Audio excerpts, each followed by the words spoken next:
Folks, there is a myth that pervades Western societies, and it's an unbelievably dangerous and stupid myth. That myth is that all cultures are like ours and all people underneath are really just like us. They think the same way.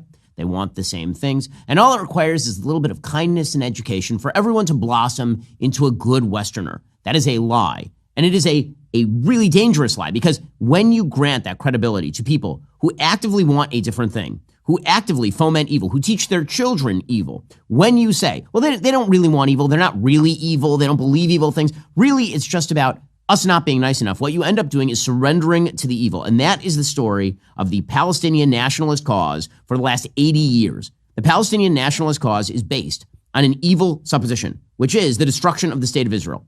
That is what it is about. It's about the extirpation of the Jews and the destruction of the state of Israel. How do we know this? Well, because the call for a Palestinian state ended originally with the creation of one in Jordan. The original territory of Israel was supposed to include both Jordan and Israel, and then under the British mandate, it was sliced off, Jordan, and was made into a Palestinian state for the Arabs. And then, under a variety of negotiations and white papers from the British, the supposition was that the West Bank and the Gaza Strip would eventually become an Arab state in the partition plan of 1947. That was then rejected by the Arabs. The Arabs said there can be no Jewish state here under any circumstances at all. Palestinian nationalism is rooted in rejectionism of Jewish presence anywhere in that area. And in fact, the extirpation of all Jews from that area, which is why every two-state solution that has ever been proposed by anyone has included the complete Judenrein nature of a Palestinian state. No Jews living within an Arab Palestine, despite the fact that 20% of Israel is actually Arab Muslim. In any case, this was also made clear by the fact that between 1948 and 1967, when Egypt was in control of the Gaza Strip and Jordan was in control of the so-called West Bank, Judea, and Samaria, there was no attempt at a Palestinian state. And in fact, in 1964, when the Palestine Liberation Organization was originally founded, calling for a Palestinian state, the West Bank and Gaza Strip were not in Jewish hands. So the call for a Palestinian state when the PLO was founded was for the destruction of the state of Israel. The Palestinian cause has always been about the destruction of the state of Israel. It is why the Palestinians will simultaneously insist that Gaza is their home, but also a refugee camp. It's a refugee camp from where? From Tel Aviv. It's why the Palestinians have always called for a quote-unquote right of return that would allow them to enter Israel and destroy it from within. This has always been the Palestinian nationalist cause. And the West has decided, because of its own stupid idea that everyone thinks like the West, that this is just a territorial dispute in which if the sides could just get over themselves and if you drew the lines in the right places, everybody would go home happy. What everybody wanted was two states side by side in peace and prosperity. That was a lie. It is a lie. It will always be a lie, because the Palestinian nationalist cause is in its essence a rejection of the possibility of a Jewish state. It is a mutually exclusive proposal, and it always has been. Now, that is the only way to understand what happened yesterday. So yesterday in Israel, Hamas, which has an ongoing hostage deal, a so-called ceasefire with the Israelis, that deal is that Hamas is supposed to trickle out live hostages and dead bodies of people that it kidnapped on October 7th. And in return, Israel is supposed to turn over murderous terrorists. That is the deal. And Israel foolishly has agreed to these sorts of deals in the past and is agreeing to those deals now because Israel puts a high priority on getting not only its live citizens home, but also on getting dead bodies out for proper burial. It is a policy with which I disagree. I think it is a stupid policy. I think it's a bad policy because all it does is incentivize further hostage taking. But that is the policy of the state of Israel. That's why that ceasefire is in place. So yesterday, it became clear that the Hamas terror group, which runs the Gaza Strip, with the acquiescence and support of the civilian population. Okay, let's be very, very clear about this. The civilian population in the Gaza Strip is supportive of the destruction of Israel. Period. Full stop. The same thing is true in the West Bank. It's true in Judea and Samaria as well. This is true by every available polling statistic, literally ever in this area. There is no desire for a two-state solution. There is no desire to live side by side in peace and security. In fact, there's an inculcation into children of the idea that the Jews must be wiped out. And that is why you saw what you saw in the Gaza Strip yesterday. So yesterday, Hamas had announced a couple of days ago that the Bibas family, there are 4 members of the Bibas family who were kidnapped on October 7th. That included the father, it included the mother, and it included 2 children, one of whom was 3 at the time of the kidnapping, and one of whom was 9 months at the time of the kidnapping. And I want to introduce you to these children because it's important to the story. So here are these children. One is named Ariel Bibas, and one is named Kfir. Kfir is coming home from the hospital because just born. Ariel at this point would be barely 3 years old. Here is Ariel's reaction to meeting his baby brother for the first time. For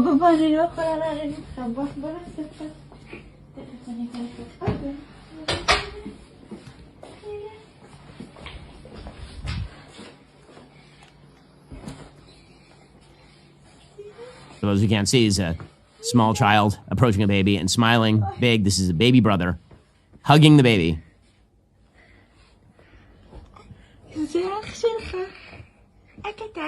Okay.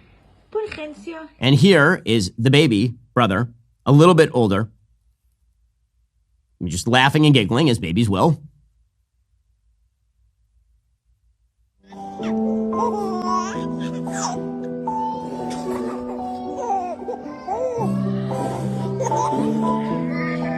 On October 7th, this baby and his slightly older toddler brother were taken along with the mother, Shiri Bibas, into kidnapped captivity, not by Hamas, by Gazan civilians. A huge number of Gazan civilians joined in with Hamas on October 7th to participate in the rape, kidnapping, and murder of civilians. And they purposefully kidnapped a toddler and a baby back into Gaza. And we found out a couple of days ago that mom and both of those babies are dead. And now we know through forensic analysis, apparently, that the 2 kids they didn't die of malnutrition. They were apparently murdered about a month into their captivity. Now, the IDF this morning actually announced, after doing the autopsy of the 2 babies, of the toddler and the baby, they announced that actually these kids were not killed in an airstrike. So Hamas had lied, apparently. They had said that these kids were killed in an airstrike. Now, here's the thing. Even if they'd been killed in an airstrike, that would still be on Hamas. It's like saying that the Americans are somehow responsible for the death of Anne Frank because she died of typhus in the camps, as opposed to the Nazis, just stuffing her in a gas chamber or something. And if only the Americans had somehow gotten food to her, like that's not how it works. Okay, but that's actually not what happened. What actually happened here, according to the IDF, and they have now made public the physical details of the bodies of these babies to various other countries. They've made that public so that it's transparent. According to IDF spokesperson Daniel Hagari, quote, Ariel and Kfir were murdered in cold blood, savagely in Gaza in the first weeks of the war. They didn't shoot them. They murdered them with their bare hands and afterwards did horrific things to hide it. So they mutilated the bodies to make it look as though they were not, in fact, beaten or strangled to death. But these were actually, and remember, they were taken by people not in Hamas uniforms. They were taken by Gazan civilians. That's what evil sounds like. True evil. I mean, there's no other word for it. There are no synonyms that do justice to this. The barbarity and the cruelty and the horror of what this ideology generates. So, Hamas was supposed to release the bodies of these children, babies, that they had murdered along with their mother. They're supposed to release the bodies back to Israel in exchange for live terrorists. Now, just understand the moral logic here. You have one party that is seeking to bring back the dead bodies, the corpses of children who were just murdered and kidnapped. And the other side is celebrating the release of terrorists who murder children. Not all cultures are the same. Not all people think the same way. Not all people inculcate the same values in their children. That is a stupid, idiotic, foolish, counterproductive, and dangerous Western conceit. That is the only way to look at what happened yesterday in the Gaza Strip. So, Hamas held a parade, an actual parade, with the coffins of babies, of Jewish babies. Here is what that looked like in the Gaza Strip. Giant crowd showed up, by the way. Giant crowd. Here's some of the footage of Hamas parading around with the coffins of dead babies.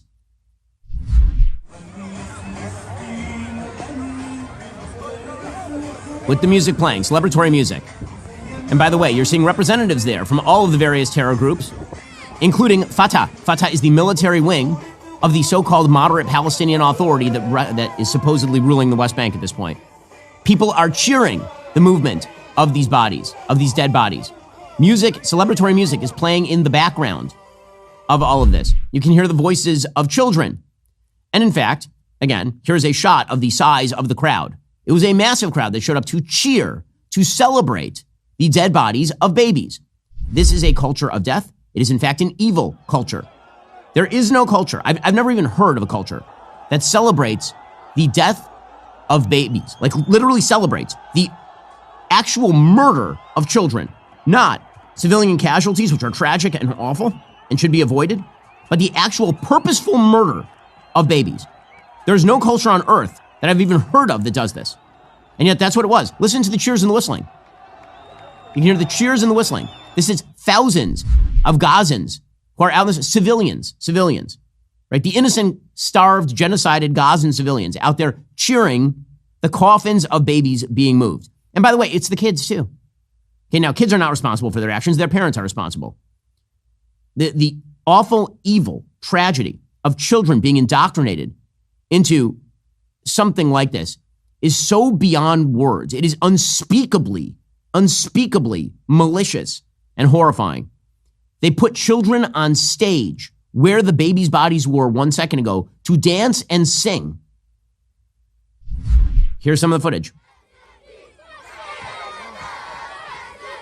These are children. Those kids are no more than 10 years old. Those kids are somewhere between 5 and 10 years old, smiling, cheering, dancing up and down. And behind, Hamas has put up a poster. Apparently, their printing facilities were not wrecked in the war. They printed out giant banners, including one of Benjamin Netanyahu, the Prime Minister of Israel, as a vampire, supposedly responsible for the death of these babies. Okay, those are children. And then you have the exhibits with the coffins. Okay, so they went up there, they built out a full stage, they had a full sound production. Here they are. Here's a Hamas terrorist standing on stage, flanked by all sorts of posters, including one poster that says, "We're going to murder the rest of your hostages if you try to come in here." These are the people that Western leftists support. These people, these human pieces of debris. These are the people that Kamala Harris said maybe had a point. These people, Western self-flagellation, Western self-hatred, Western belief that all sins in the world can be laid at the feet of the West is not just self-defeating, it is wrong. It foments evil. It makes evil more common. Understand, Hamas initiated this war knowing full well what was going to happen, and they did so knowing the Western left would come to their defense. And indeed, they were not disappointed. The Western left did come to their defense because the Western left is of the opinion that the more barbaric, evil, and angry a group of people are, the more they must have been victimized by evil overlords. That is where the left-wing stream of thought crosses streams with the jihadi stream of thought. It gets worse, by the way. Hamas actually labeled the coffins with the supposed date of arrest. That's what it said. It literally says here, date of arrest, October 7th. Arrest? There's a mother and her babies arrested and murdered. Arrest. Okay, but you think it can't get any, well, no, actually it gets worse. So a couple of details from this. These coffins were locked. The Israelis had to run them through metal detectors to make sure that they weren't actually booby-trapped with bombs, because that is something that Hamas absolutely would do. Hamas gave them keys to the locks. The keys did not match the locks. They gave them false keys and false locks. Then when Israel finally opened up the coffins, it turns out that Hamas had put a bunch of leaflets with Hamas propaganda inside the coffins. And then, as a final indignity, and the indignities are so strong here, as a final indignity, Israel had to do forensic analysis on the charred bodies of a baby, a toddler, and mom. It turns out that the forensic analysis found that these were, in fact, the children, that the babies, these were the corpses of babies murdered by Hamas in November of 2023 and held for a year hostage to free terrorists. And it's just unspeakable. I mean, the level of evil is unspeakable. They didn't do this by accident. They did this on purpose. They kidnapped babies to murder them. And then they held their bodies to free terrorists. That's evil, full stop, period. And a culture that celebrates it in the streets, every aspect of it is celebrated by a huge percentage of the population in the Gaza Strip. That doesn't mean that civilians ought to be treated as members of the military. It does mean that any sort of quote-unquote two-state solution is, was, and always will be completely unworkable because one side wants to completely kill everyone on the other side. In any case, the final indignity here is that the mother's body, Shiri Bibas, was then analyzed, and it turns out it is not her body at all. Hamas handed over a random woman's body instead. So Shiri Bibas's body is still being held hostage inside the Gaza Strip. Prime Minister Netanyahu said the cruelty of the Hamas monsters knows no bounds. Not only did they kidnap the father, Yarden Bibas, who, by the way, was never told what happened to his family. He was never told what happened to his family. He only found out that his family was dead after he was released from captivity. His entire family slaughtered when he was released from captivity. Not only did they kidnap the father, Yarden Bibas, the young mother, Shiri, and their two small babies, in an unspeakably cynical manner, they did not return Shiri to her little children, the little angels. They put the body of a Gazan woman in a coffin. Hamas said that they would examine the claims very seriously and would announce the results clearly. And then they told Israel they should return the body of the Palestinian woman. Sick. But don't worry. The horror didn't end with that. The International Red Cross took part in it. The International Red Cross literally sat on stage during the ceremony and signed documents to receive the bodies. The International Red Cross, by the way, is a horror show of an institution. The International Red Cross, by the way, funded by taxpayer dollars all over the world. 82% of their budget is provided by various parties to the Western Geneva Conventions. So some of your taxpayer dollars have, in fact, funded the International Red Cross. The International Red Cross provides aid to Hamas, basically. They visited the hostages 0 times. And of course, this is all part and parcel of the International Red Cross's horrible record over the course of decades, dating all the way back to World War II, when they were being shuttled around to Theresienstadt during the Holocaust, and then vowing that the Nazis were treating people half decently. As this was happening, there were 5 buses yesterday that were loaded with bombs in Israel. 3 of them blew up in the area of Bat Yam, which is near Tel Aviv. The initial assessment from the security establishment is that the plan for the attack came from Iran and was carried out by Hamas terrorists from the West Bank, from Judea and Samaria. So remember, Hamas is not just in the Gaza Strip. Hamas is also in Judea and Samaria, and they're quite powerful in Judea and Samaria. So apparently, Hamas loaded, as best we know, 5 different bombs onto 5 different buses, and it is only through the grace of God that this did not kill hundreds of people. One of the bombs on the bus was identified by one of the women on the bus, and she told the driver, there's something on this bus, we need to get off. They got off, the bus blew up.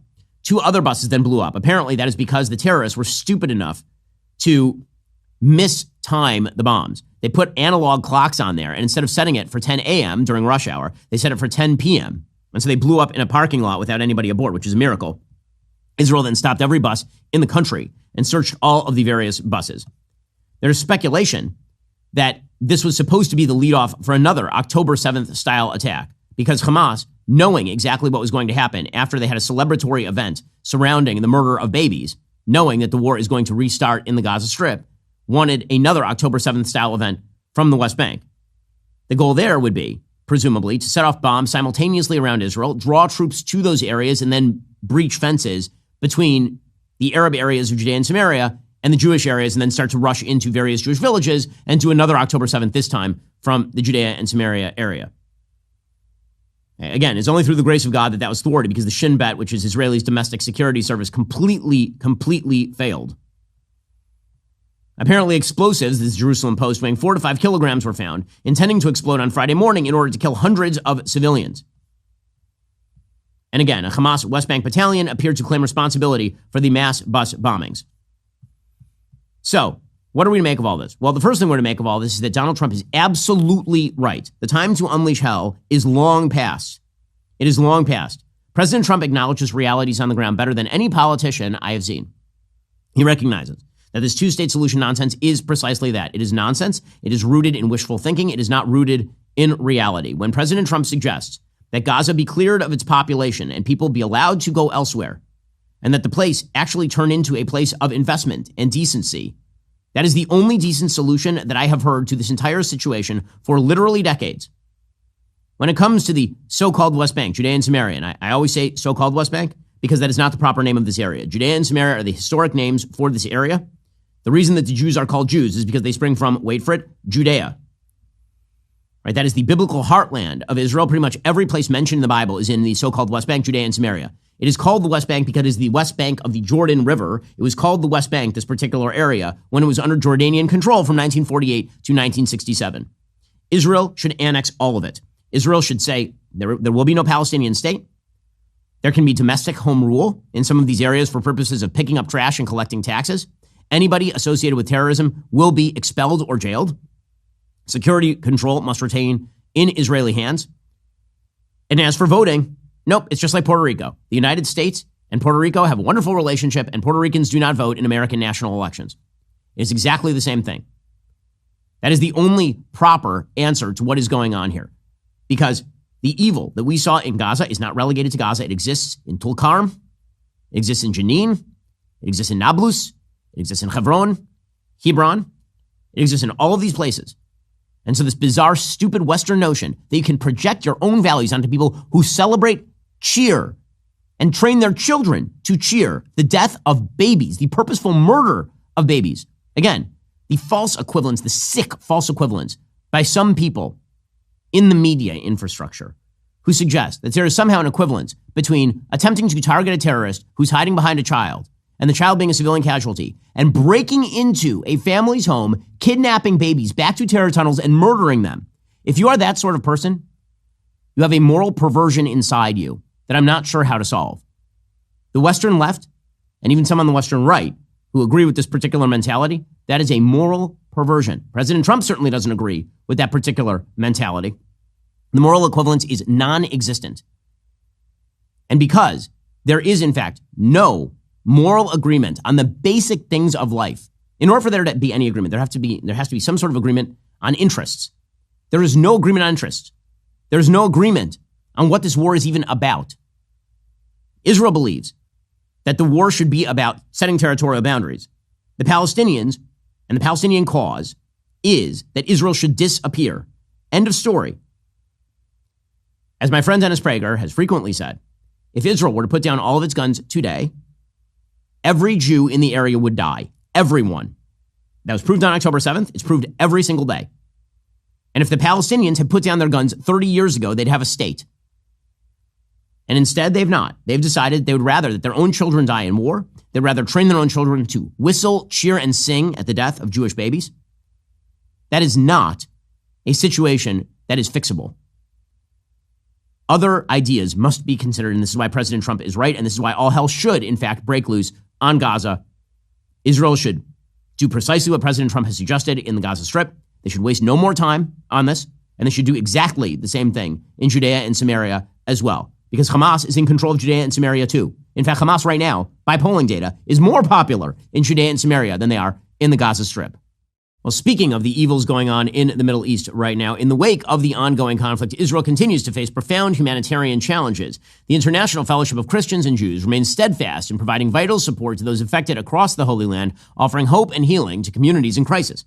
Your compassionate gift today will deliver essential aid to the devastated communities in both northern and southern Israel. Your generosity will directly impact those most vulnerable: displaced families seeking refuge from conflict zones, dedicated first responders and volunteers, recovering soldiers, elderly Holocaust survivors, families who've lost their homes and livelihoods, and countless others in desperate need. In these uncertain times, your support becomes a beacon of hope. Join us in bringing comfort and relief to Israel by donating at benforthefellowship.org. That's one word, benforthefellowship.org.